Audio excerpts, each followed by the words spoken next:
بۆ جێگیربوونی و دموکراتەت بەم بەستە تەواوی کار و چارەشەکانی ڕێکخراوەکەمان لە ساڵی 2009 ڕادەگەێنین و کار دەکەین بۆ کەمکردنەوەی دیاردەقێزەونەکان. یەک چارەسەرکردنی 120 کێشەی جۆراجۆر وەک لێسەندنی پاسپۆرت، نەدانی کرێ، بەندکردن لێدان بە هەمانگی گروپی بەنگلادیش و نیپاڵ. دوو ڕزگارکردنی دوو کەچ لە ناوەڕاست و خواروی عێراق کە مامەڵەی کردن و فرۆشتیان پێوەکرا بوو.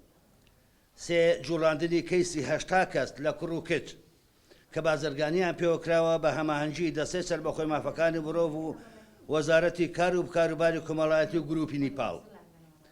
جان لەدەستدانی 15 کرێکار ئەوەی کە لای ئێمە تۆمار کراوە. ئەم ساڵ ئەوەندە ئەو ژمارەیە 15 کرێکار لای ئێمە تۆمار کراوە کە جانیان لەدەستداوە. توانراوە کار بکرێت بۆ قەرەبووی 3 کرێکار بە بڕی 20,000 دلار بۆ هەرێکێکیان وەگەڕانەوەیان بۆ وڵاتەکەی خۆی. قەرەبووکردنەوەی خانەوادەی کرێکارێک کە لە کاتی کارکردندا جانی لەدەستدا بوو بە بڕی 6,800 دلار. داوا لە حکوومەت هێرێمی کوردستان و دام و دەستگا پەیوەندیدارەکان دەکەین کە پشتیوانی زیاترمان بن لە پاراستنی ماف مرۆڤ و کەرامەتی ئینسان.